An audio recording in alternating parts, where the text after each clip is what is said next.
Hola chicos, buenas tardes. Digo buenas tardes, buenos días, buenas noches, depende cuando me estén mirando. No quería quedarme de brazos cruzados mientras pasan los días hasta que lleguen las vacaciones, obviamente. Eh, Esta es una de las maneras que logré, que encontré, digamos, para seguir comunicándome con ustedes, aparte de WhatsApp, del lugar donde en la escuela, desde la escuela guardamos las clases, que es en el Drive. Yo soy consciente de que muchos de ustedes no disponen de dispositivos que puedan soportar una reunión en tiempo real. Así que, bueno, trato de hacer este video y ojalá que me salga lo más corto posible, entonces eh, pueden llegar a verlo en algún momento cuando ustedes logren tener conexión.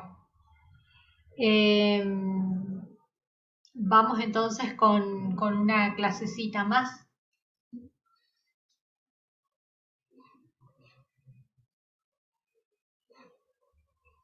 En este caso yo les había ofrecido ya todavía antes que terminen las clases presenciales, antes que las clases pasen a ser este, exclusivamente a distancia. Les había compartido y tenían que sacar fotocopia de este material.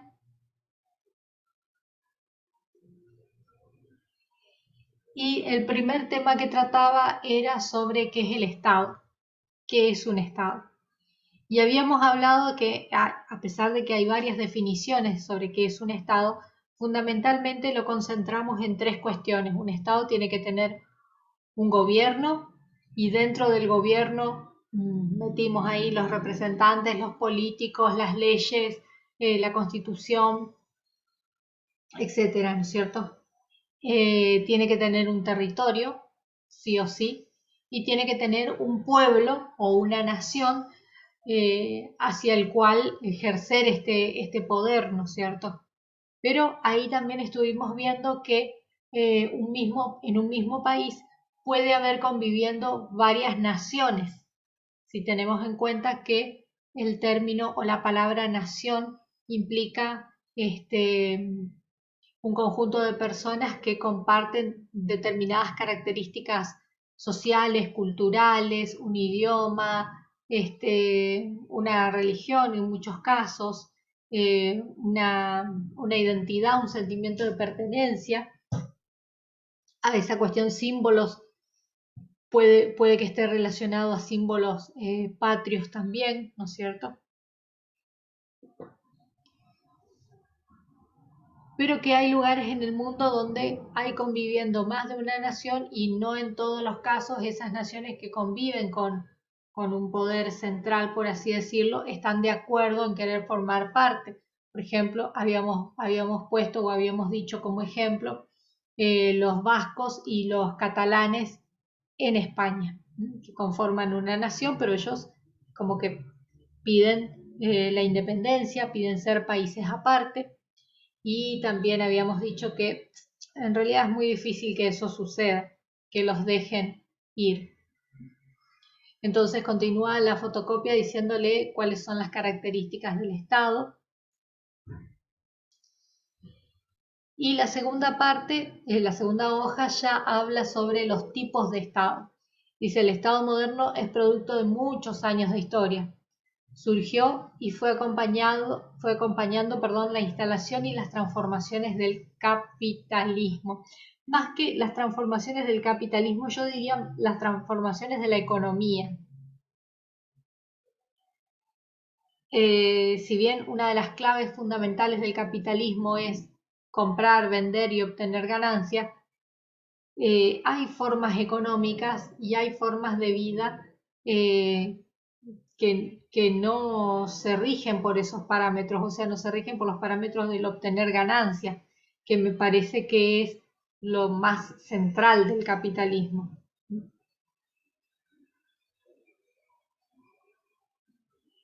Sí que apoyo la idea de que se registraron diferentes ciclos económicos y el Estado surge para ordenar el funcionamiento del mercado, entre otras cuestiones. Entonces le dice que hay diferentes tipos de Estado, por ejemplo, el Estado liberal, lo que, a ver, más o menos, que con qué lo pueden identificar para que ustedes entiendan, más o menos, no del todo, podríamos considerar las políticas de derecha como representantes del Estado liberal. No siempre, pero la mayoría de las veces. En cambio, los estados de bienestar a veces, en general, siempre son identificados con ideologías de izquierda, pero no necesariamente un país, o sea, no en todos los casos, quiero decir. Es como un prejuicio, podríamos decir, considerar a todos los estados de bienestar como una ideología de izquierda. Bueno, estuvimos hablando sobre eso, así que lo vamos a pasar un poquito. Y después tenemos el estado neoliberal que menciona acá, ¿no es cierto? A partir de la década de 1970, el estado de bienestar comenzó a mostrar algunos signos de debilitamiento. Y entonces el nuevo estado de bienestar se apuntó a desmantelar las instituciones propias del Estado, que según la perspectiva de estos grupos asfixiaba los mecanismos del mercado. Nuevamente la participación estatal quedó reducida al mínimo posible y el nuevo regulador social, de acuerdo con el pensamiento neoliberal, debía ser el mercado. Por esto es que todavía existen, sin dudas obviamente, existen gobiernos o partidos políticos o incluso candidatos que, bueno, un tiempo a esta parte se están presentando bastante a llegar al máximo escaño de los partidos políticos, como es la presidencia de las naciones, y me refiero no solamente en Argentina, sino en diferentes lugares de América, justamente personas que tienen estas ideas más neoliberales, eh, como cuáles. Se los asocia, por ejemplo, a que si hay una empresa estatal, eh, a cambio de mejorarla, directamente privatizarla, que quede en manos de empresas privadas. Eh, Incluso muchos de ellos piensan en privatizar el tema de la educación o favorecer fuertes procesos de privatización de la educación, es decir, que haya muchísima más oferta, muchísima más cantidad de escuelas privadas, ¿no es cierto? A cambio de tratar de mejorar la pública, la escuela pública. Entonces, ¿qué es lo que pasa en los lugares donde se realizó eso? Los hijos de las personas que tienen más recursos optan por las escuelas privadas y es en esos lugares donde se desarrolla la mejor tecnología, las mejores formas de pedagogía, y las personas que no tienen recursos quedan relegados a tener que asistir a la escuela pública, que por ahí no tiene ni tiza, ni borradores, ni hablemos de pizarrón de fórmica, ni hablemos de televisores para pasar un video, ¿entienden? Entonces es como que todas las fichas se ponen a eh, que haya escuelas privadas a cambio de mejorar las escuelas públicas. Podríamos decir que es una manera de sacarse de encima los problemas que vienen acarreados con el hecho de mantener todo un sistema para garantizar los derechos de las personas. Los gobiernos, los diferentes gobiernos del mundo, tienen que tratar siempre de sostener, asegurar, concretar los derechos de las personas, entre los cuales, por ejemplo, el derecho a la propiedad, el derecho a la vida, el derecho a la educación, el derecho a la salud pública, etcétera, ¿no es cierto? Y está muy bien defenderlo en la palabra, porque entonces los demás países dicen, ay, miren cómo la Argentina defiende los derechos, qué bueno, qué impresionante, muy bien por Argentina, lo felicito, qué sé yo, bueno. Eso, defender los derechos es algo que en los discursos políticos queda muy bien dicho, ¿cierto? O sea, vos como país sacás pecho y te llenas de orgullo diciendo que defendés los derechos, pero después en la realidad, ¿qué es lo que sucede? Que sostener los derechos humanos lleva mucha plata, implica muchísima inversión, porque si vos estás diciendo que todas las personas merecen un trabajo digno, tenés que controlar que las empresas estén dando las condiciones mínimas de seguridad, de higiene, de los sueldos correctamente, que esas personas estén en blanco. Tenés que poner a alguien para controlar eso. Y el tema de las asignaciones familiares, que es una cuestión que ya lo habíamos charlado en el aula, también debe estar controlado a quién se le da los beneficios, por cuánto tiempo, eh, si se necesita alguna contraprestación o que no sea una cuestión como para vivir de eso, que sea una ayuda verdaderamente, en algo momentáneo. O todas esas cosas ya las habíamos mencionado, pero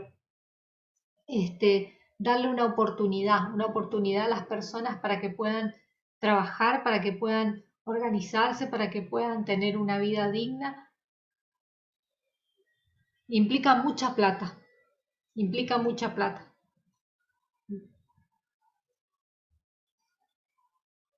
Por eso, cuando surgen eh, cuando surgen las crisis económicas, una de las primeras cosas que plantea los grupos neoliberales es que es culpa del Estado, es culpa del Estado y nosotros en América Latina tenemos una amplia trayectoria de personas, de políticos más bien tirando al estado de bienestar que no al estado neoliberal. Entonces los representantes del estado neoliberal lo que te dicen es culpa del estado benefactor, todos los males del universo, más o menos.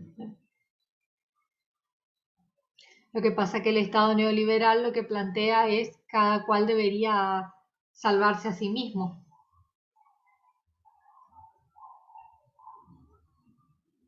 Bueno, y acá tenemos el último ejemplo que dice el Estado en tiempos de globalización. Lo voy a pasar un poquito. Las actividades de esa clase eran estas. Lo voy a pasar un poquito para llegar a lo otro, el tema de esta clase, que en realidad es ¿qué es la civilización? ¿Qué es la civilización? Y en todo caso, ¿qué es la civilización occidental? Yo creo que tengo, sí, acá me falta medio mapa, pero lo que yo quiero representarles es que eh, estando por acá Grecia, por acá justo se ve la última puntita de Italia. A ver, vamos a hacer las cosas bien. Voy a buscar un mapa de...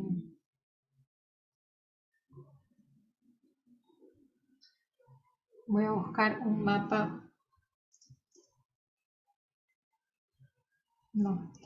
Mapa civilización.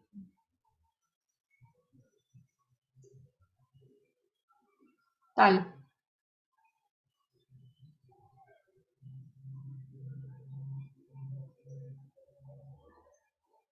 Y tenemos este mapa acá.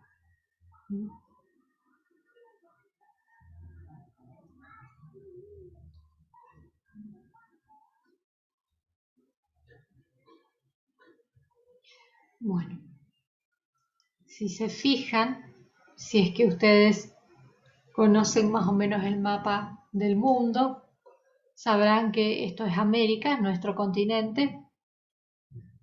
Acá está Argentina, acá están nuestros compañeritos Chile, Bolivia, Paraguay, Uruguay y Brasil, que es el más grande de América del Sur. En América del Norte tenemos a México, aunque los estadounidenses no lo consideran dentro de América del Norte y ellos sí como mexicanos se consideran dentro de América del Norte, toda una cosa muy extraña, discriminativa, por supuesto. Acá tenemos Estados Unidos, acá Canadá. Bien. Acá, por otro lado, y esto pequeño, así que digo pequeño porque fíjense que yo sé que las proporciones de los mapas no son no son las mejores porque representar una esfera en el plano hace que se deformen las dimensiones de los países, pero quiero decir que es pequeño porque si ustedes se imaginan que nosotros agarramos y metemos esto en América, abarca Brasil prácticamente. Bueno, y acá están, voy a tratar de agrandar un poquito, sin que es difícil, se pierde, ¿no es cierto?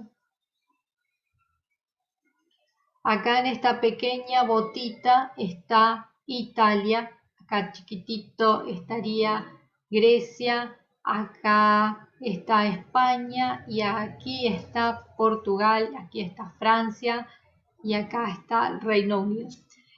Bueno, la civilización nuestra, más que nada, parte de la influencia de Grecia, esto azulito, y Roma, la parte acá donde está Italia. Es decir, esas dos civilizaciones, ¿no es cierto?, que ya las vamos a estudiar nosotros, son las que demarcan las características de la civilización que tenemos todos nosotros. ¿Por qué? Porque después esta gente, ya sea que viaja y se instala acá, o ya sea que sus influencias culturales, es decir, en todos los otros países, ¿no es cierto?, de Europa copian la cultura tanto del Imperio Romano como de los griegos, y a su vez esta gente viaja alrededor del mundo, por ejemplo, con Colón, ¿no es cierto?, llegan a América y nos transmiten esa cultura. Entonces por eso se le dice civilización occidental a todo lo que vemos en azul, que es como el conjunto de los países donde originalmente se dio determinadas características de la civilización,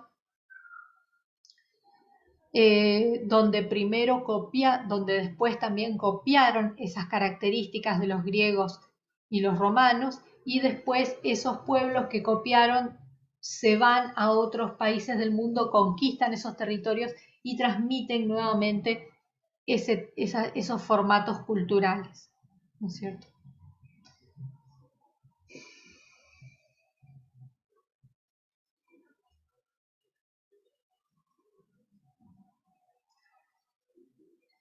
Los libros de historia dicen que las primeras civilizaciones surgen en este lugar. Este lugar, acá está el Golfo Pérsico, acá está el desierto de Arabia o Arabia Saudita, acá está, yo sé que ustedes no saben todavía la distribución del mapa, pero acá está, esto ya es África, acá estaría Egipto, el río Nilo, acá era donde momificaban a los reyes, para que ustedes me entiendan, así abruptamente hablando. Esto sería Grecia.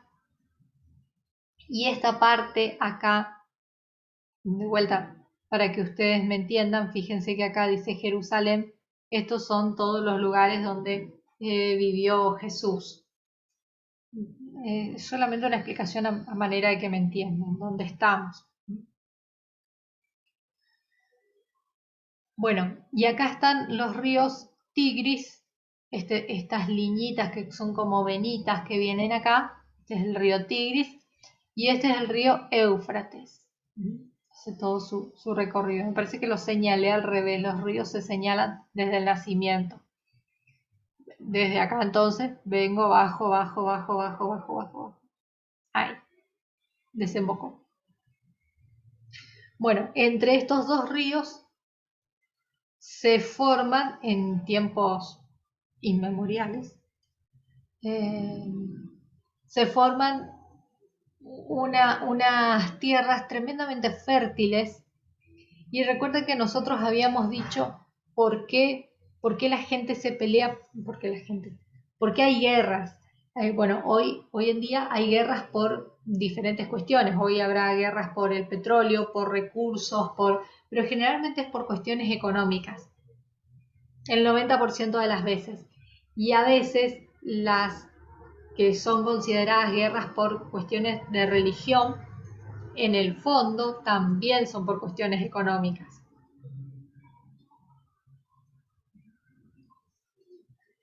Entonces, en aquel momento, cuando surgen esas civilizaciones, ¿no es cierto? Babilonia, Sumer, Nippur, Uruk, Babilonia, Akkad, bueno, todas esas que ya vamos a ir viendo, lo hacen por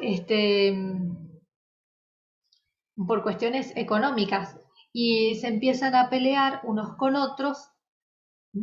O sea, necesitan una organización, los grupos de personas, en aquel momento basados en familias, en los clanes, en familias, ¿no es cierto?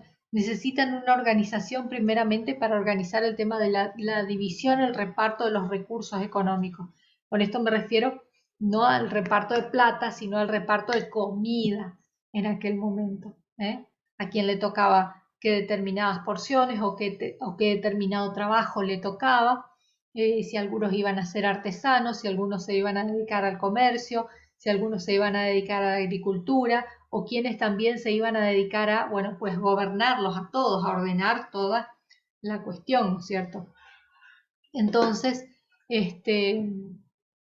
por eso se organiza la civilización.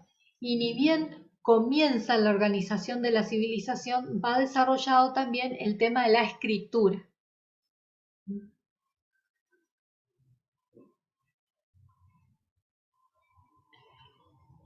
La civilización se denomina el conjunto de costumbres, conocimientos, artes e instituciones que constituyen las formas de vida de una sociedad humana. En este sentido, las civilizaciones son sociedades que han alcanzado un alto grado de complejidad en sus formas de organización, sus instituciones, su trayectoria, su estructura social, y sus relaciones económicas, y que están dotadas de un sistema político, administrativo y jurídico y han desarrollado el conocimiento científico y tecnológico, así como el arte y la cultura, todo eso.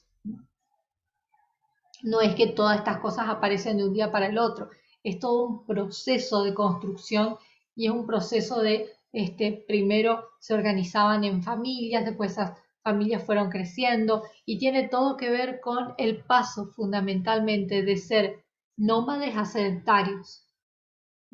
Eso es lo fundamental. El concepto, de allí que se considere que el concepto de civilización implica necesariamente la presencia de una cultura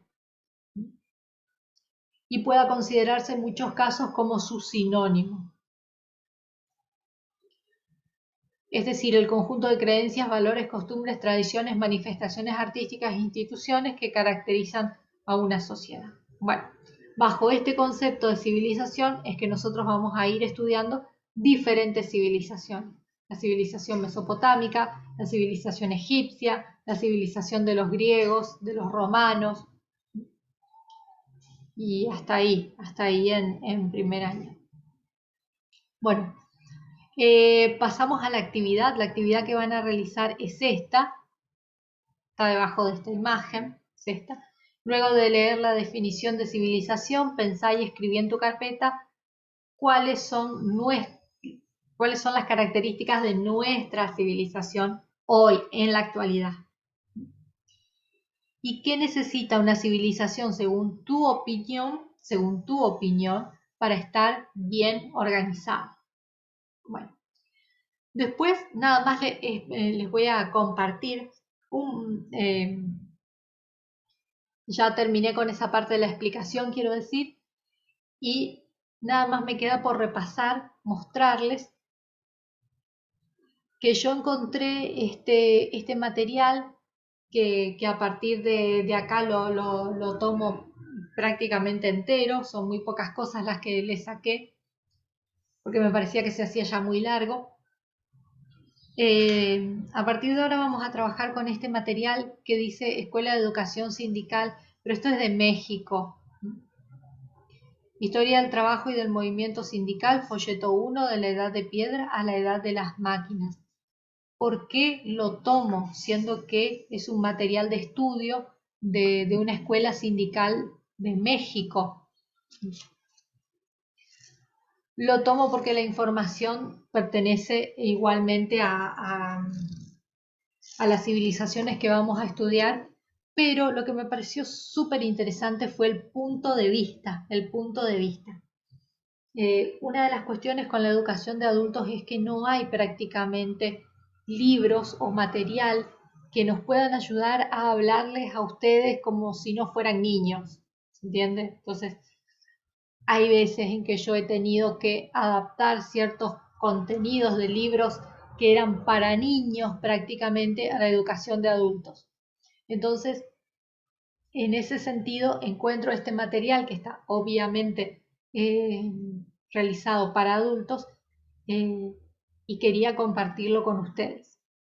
Fíjense, este es un poema, podríamos decir, que en un momento hace unos años se viralizó porque estaba bastante bueno, ¿no es cierto? Y que cuestiona la enseñanza de la historia. Lo vamos a compartir. Preguntas de un obrero que lee, cómo si nosotros agarramos y tomamos a un obrero, cualquiera sea, pero más que nada de esos trabajos que profundamente manuales, ¿no es cierto? Como acarrear cosas, construir cosas, eh, trabajar realmente con la fuerza del cuerpo y con la fuerza de voluntad de la mente. Nosotros agarramos a ese obrero y lo ponemos frente a un libro de historia. ¿Qué pregunta se haría? ¿No es cierto? Y ahí en eso constituye el poema. ¿Quién construyó Tebas, la de las 7 puertas? En los libros se mencionaban los nombres de los reyes. ¿Acaso los reyes acarrearon las piedras? ¿Y Babilonia, tantas veces destruida? ¿Quién la reconstruyó otras tantas? Fíjense que a cada cuestionamiento que hace va poniendo el centro en que las personas más importantes de la historia han sido siempre los obreros. Por más que la historia está escrita, los libros de historia están escritos mencionando a personajes que son generales, que son reyes, que son príncipes, ¿no es cierto? No fueron ellos, cuestiona y menciona, no fueron ellos los que fueron a la batalla, los que construyeron las pirámides, los que en definitiva dieron la cara por el mundo en la vida real. ¿En qué casas de Lima, la resplandeciente de oro, vivían los albañiles? ¿A dónde fueron sus constructores la noche que terminaron la muralla china? Roma, la magna, está llena de arcos de triunfo. ¿Quién los construyó? ¿A quiénes vencieron los Césares, Bizancio tan loada? ¿Acaso solo tenía palacios para sus habitantes? Hasta en la legendaria Atlántida, la noche que fue devorada por el mar, los que se ahogaban clamaban llamando a sus esclavos. El joven Alejandro conquistó la India. ¿Él solo? César venció a los galos. ¿No lo acompañaba siquiera un cocinero? Felipe de España lloró cuando se hundía su flota. ¿Nadie más lloraría? Federico II venció en la guerra de 7 años. ¿Quién más venció? Cada página de victoria. ¿Quién guisó el banquete del triunfo? Cada década un gran personaje. ¿Quién pagaba los gastos? Tantos informes, tantas preguntas.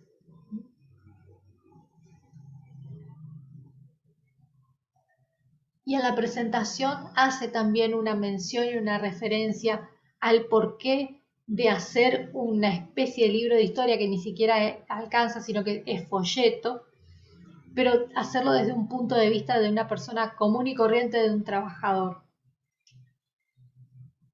Dice, para lograr, estoy mirando acá, a ver si puedo yo esto. O mejor todavía.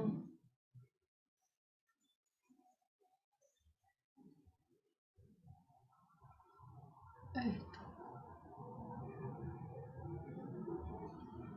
Para lograr un mejor estudio del movimiento obrero y social hemos propuesto ir reconstruyendo esa historia, no desde que arrancó el movimiento obrero moderno con la revolución industrial, sino intentando una reconstrucción desde el origen del trabajo mismo.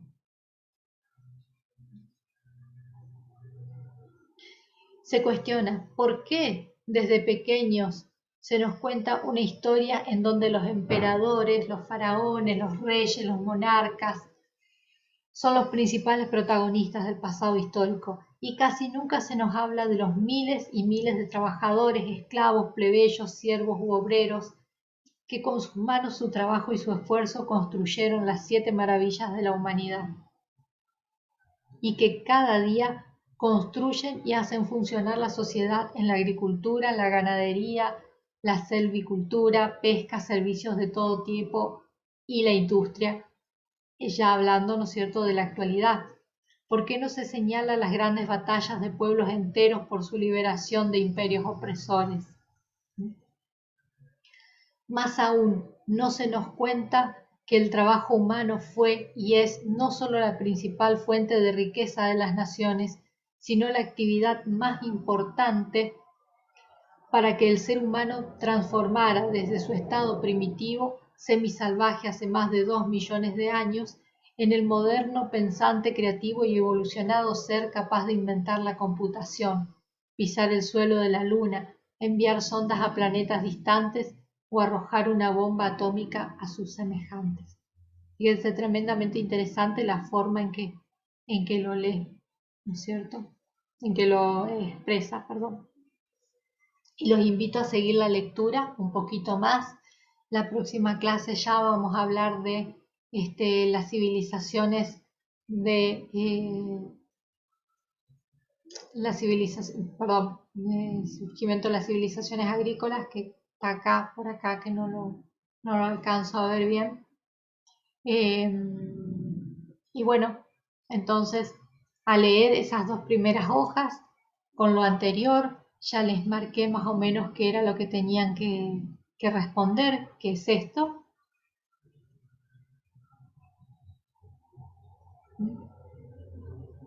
Se marcó mal. ¿Sí? Y bueno, cualquier duda que tengan, por supuesto, ya tienen los canales para comunicarse conmigo, me preguntan y trataremos de resolverlo entre todos. Y ojalá para cuando volvamos de las vacaciones de julio podamos estar en las clases, están en las aulas, perdón. Eh, tengo dudas de que esto vaya a prosperar. No es que no tengo fe ni en la vacunación ni en la humanidad misma, pero lo que pasa es que 15 días después que terminen las vacaciones de julio se va a saber cuál es el resultado de los contagios de las vacaciones de julio.